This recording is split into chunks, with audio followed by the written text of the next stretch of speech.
This lesson, you're going to learn about absolute value functions. Students will be able to analyze functions that include absolute value expressions. Key vocab is an absolute value function, axis of symmetry, and vertex.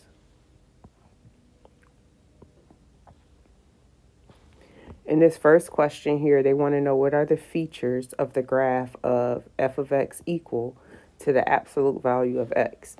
They want you to make a table of values and then graph the absolute value function. So to make a table of values, the values that we're going to substitute for x are going to be on our left. In the middle, you will see me replacing the value.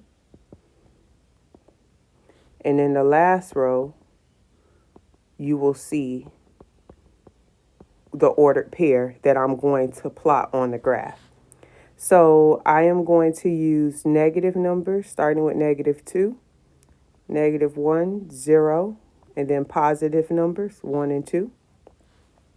So f of -2 is going to equal the absolute value of -2. So the x value we plugged in was -2. And remember, the absolute value of -2 is +2. So the ordered pair is at -2, 2, which is here. Next point, f of -1 is going to equal the absolute value of -1. So my ordered pair, I substituted -1 for x. Absolute value of -1 is +1. So I am going to graph that point, -1, 1, which is here. F of 0 is going to equal the absolute value of 0, which that ordered pair is just 0, 0, which is here at our origin. Then f of 1 is going to equal the absolute value of 1. We plugged in 1 in place of x. Absolute value of 1 is just 1. And last but not least, f of 2 is going to equal absolute value of 2. So 2, 2 is the ordered pair. So 1, 1 is here. 2, 2 is here. And we have the graph of our absolute value function.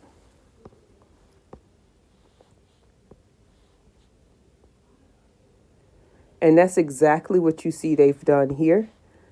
They plugged in -2, -1, 0, and 1 for x, as you see here. In the middle is the solution that they ended up with. And then this last row is the ordered pair. And as you can see, they have the same graph that I ended up with. Now, key features of this graph that is important for you to remember is the graph has a vertex. The vertex is where your graph is symmetrical. Okay, where there's a turning point. All right. Our axis of symmetry is going to intersect the vertex and divide our graph into two sections. So our axis of symmetry is the line of x equal to 0. So this is the line of x equal to 0.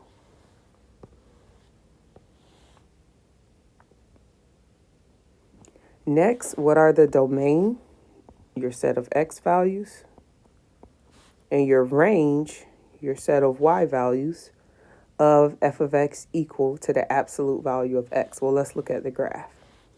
Domain is those set of x values. So remember, your x values run left to right. And if you look at your graph here, to the left, our values will keep going, and to the right, our values will keep going. So our domain is all real numbers.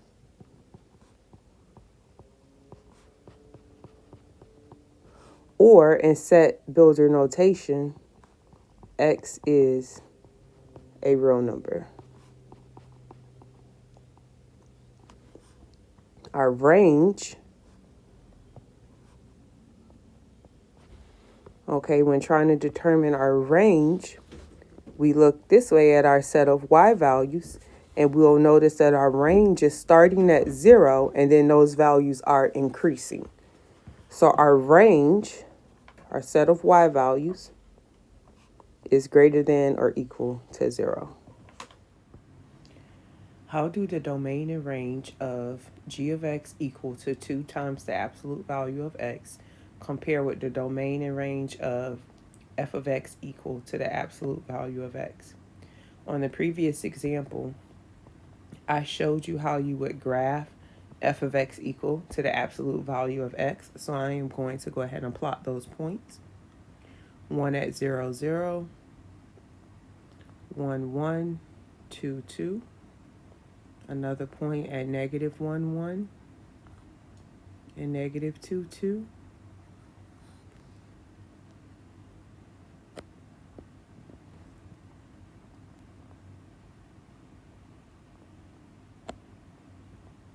Now I am going to show you how to graph g of x equal to 2 times the absolute value of x.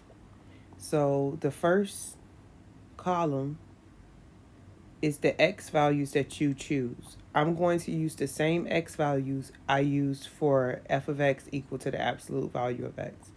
That's negative 2, negative 1, 0, 1, and 2. In the middle is the function, which mine is g of x equal to 2 times the absolute value of x. And in the last column is the ordered pair, which is x, comma, whatever solution you got as a result of plugging x in. So we're going to take each x value, we're going to substitute x, we'll simplify, and we'll get that g of x value. So here, 2 times the absolute value of negative 2, 2 times the absolute value of negative 1, 2 times the absolute value of 0, 2 times the absolute value of 1, and 2 times the absolute value of positive 2. So for my first ordered pair, remember x is first, and x is just what you're plugging in, which in this case is negative 2. G of x is going to be what you get when you simplify, okay? So if I wanted to simplify, remember with absolute value, you have to complete that first. So the absolute value of negative 2, remember, is positive 2. You then are going to multiply that positive 2 by 2, and it's going to give you a g of x of 4. Okay, again for the next one. 2 times the absolute value of negative 1. Absolute value of negative 1 is positive 1. And then you're going to multiply that by 2 for a solution of positive 2. So the ordered pair is negative 1, because that is the x value you're plugging in. And the solution that we ended up with was positive 2. Next, we have 0. 2 times the absolute value of 0 is just 0. So that ordered pair is 0, 0. 2 times absolute value of 1. The absolute value of 1 is just 1. 1 times 2 is 2. So your ordered pair is 1, 2. And last but not least, the absolute value of positive 2 is 2. 2 times 2 is 4. So your ordered pair is at 2, 4. So then I'm going to plot those points. I have one at negative 2, 4.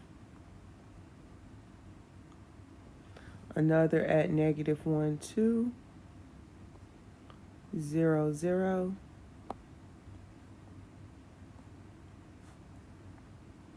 1, 2. And 2, 4.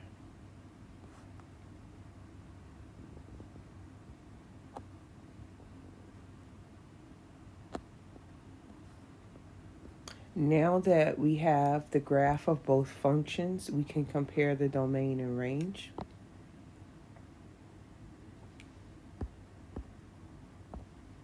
Okay, so looking at both graphs, our domain is our set of x values. Remember, your x values run left to right. And if you look at both graphs, their x values will continue to the left and to the right forever, making the domain all real numbers for both.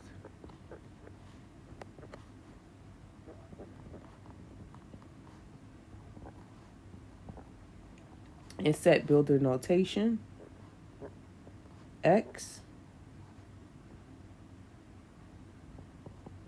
is a real number.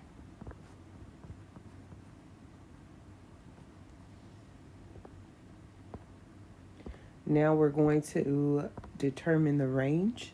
So range is our set of y values. Okay, so if you look at our set of y values, starting at 0, your y values are increasing. So our range, which is represented by y, is greater than or equal to 0 for both.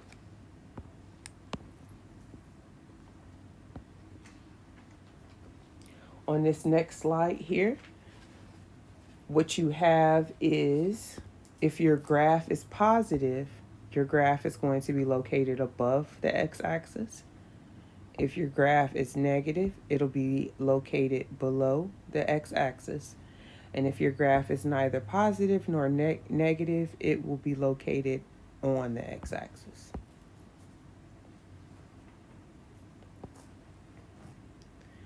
So in this problem, the graph of function h is a reflection of the graph of f of x equal to the absolute value of x over the x-axis. They want to know over what intervals is h of x positive. All right, so that's our first question that we're going to answer. So h of x is the graph that's being reflected, which is our graph here, which is below our x-axis.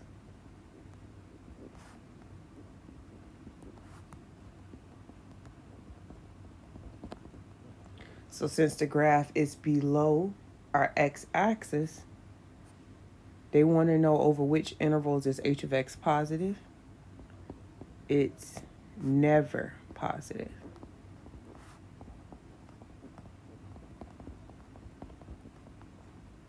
It's negative.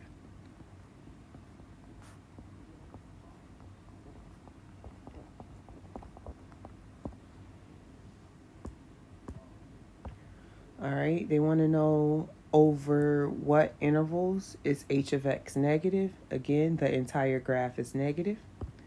They also want to know, how does function h compare with positive and negative intervals of f of x equal to the absolute value of x?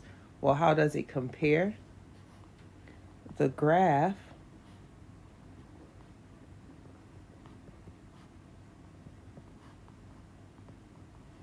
of f of x equal to the absolute value of x is positive, because it's above the x-axis.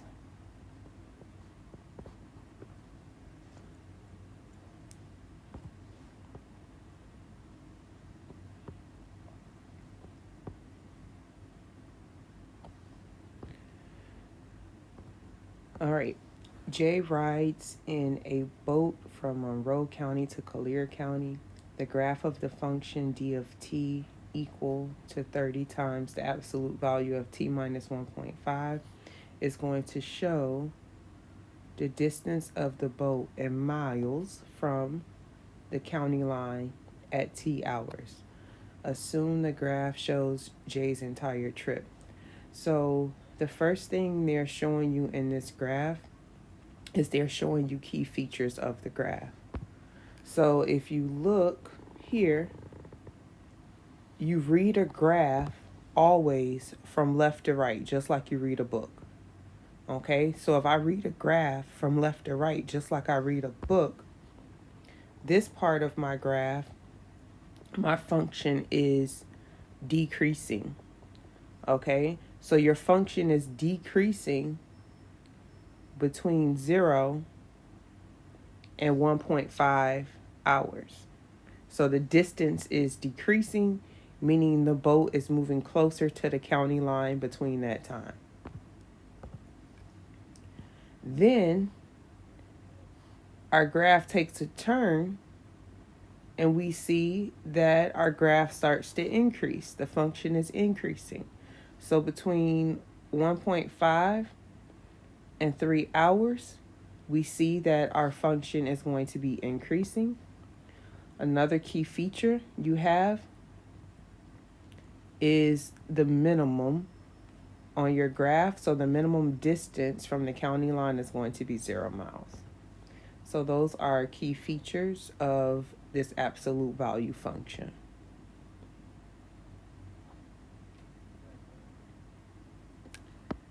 So they want to know, how far does Jay travel to visit his friend?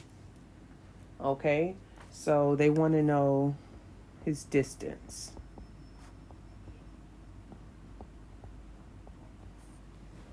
All right, so if you notice, Jay is beginning 45 miles from the county line.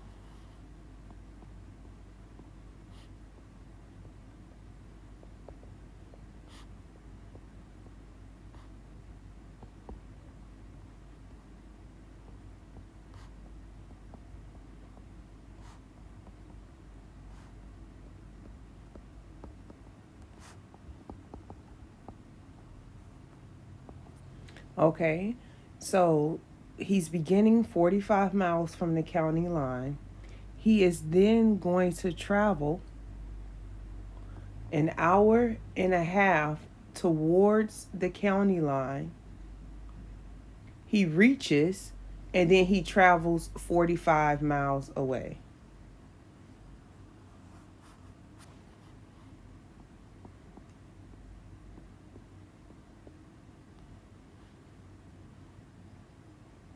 So he travels an hour and a half.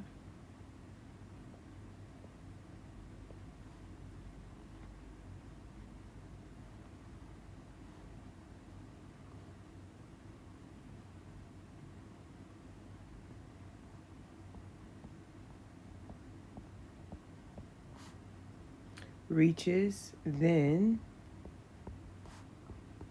travels 45 miles away.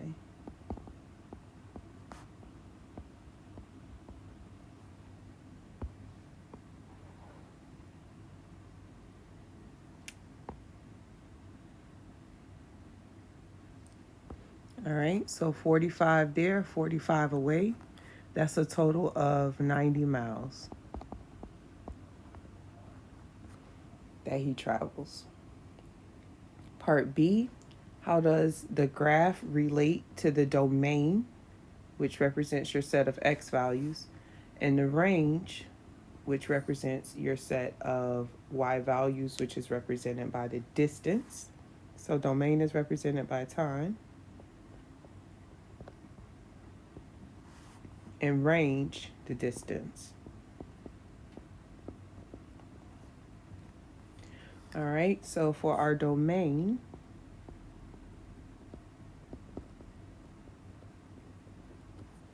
if you look, he traveled an hour and a half towards the county line and then an hour and a half away.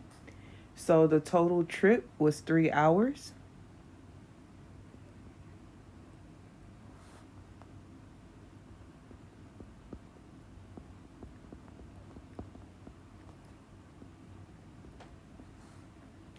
So our domain is between 0 and 3.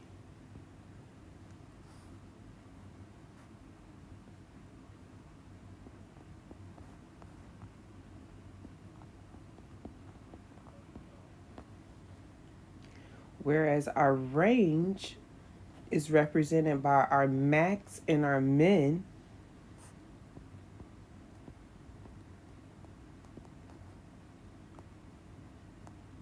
So when trying to determine the range, we see that the smallest value we have for our range, our set of y values, is 0, and the largest value we have is 45. So our range is between 0 and 45.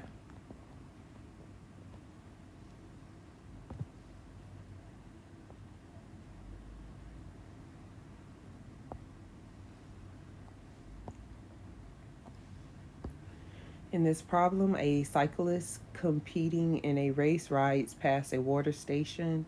The graph of the function shows her distance from the water station at t minutes. Assume the graph represents the entire race. What does the graph tell you about her race? So they want to know, how long did it take for the cyclist to reach the water station?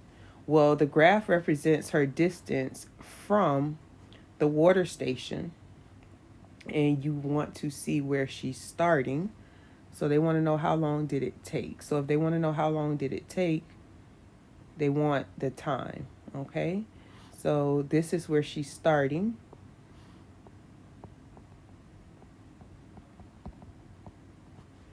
Okay, she's riding her bike, riding her bike, riding her bike. Bam. At a distance of 0, she's going to reach the water station, and she's reaching in 60 minutes.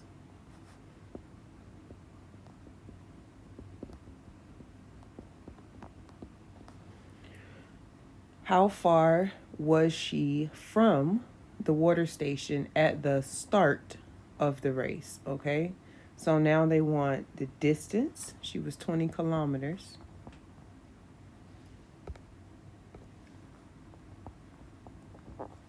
Away at the start. And I know because this is where the race starts, and it's starting at 20, and then the distance is decreasing.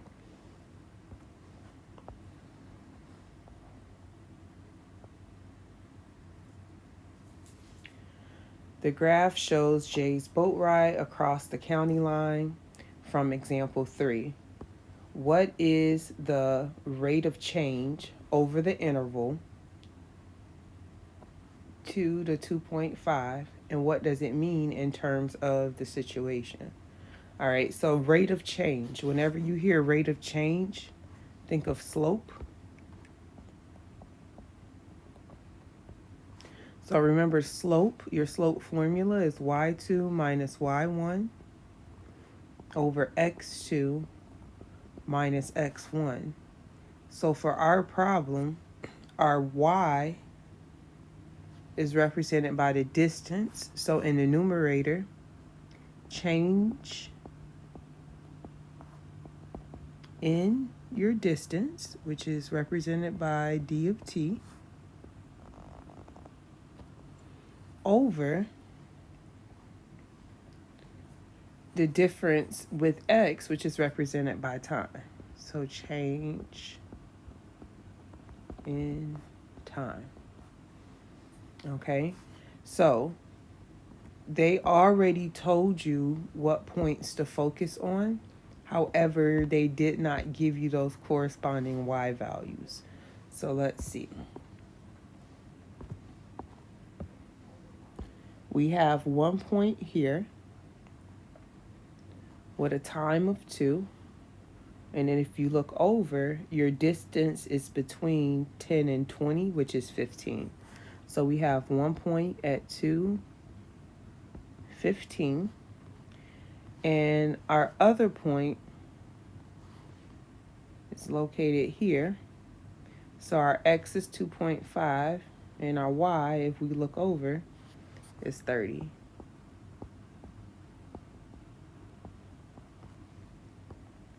So plugging them into the slope formula, this is our x1, y1. This is x2, y2. So in our numerator, 30 minus 15. In our denominator, 2.5 minus 2. So in our numerator, we're going to end up with 15. In our denominator, 0.5. Now you want a 1 in that denominator. So you see how you have a 0.5. You're going to divide both the denominator and the numerator by 0.5. So when you do that, we end up with 30. And remember, that's the change in your distance, so 30 miles. And T represents our time, so 1 hour. So 30 miles per hour.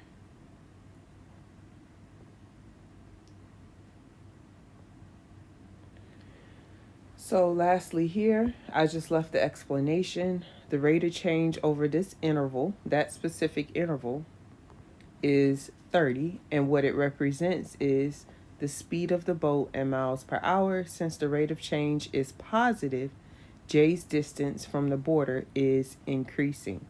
The boat is traveling at 30 miles per hour away from the border.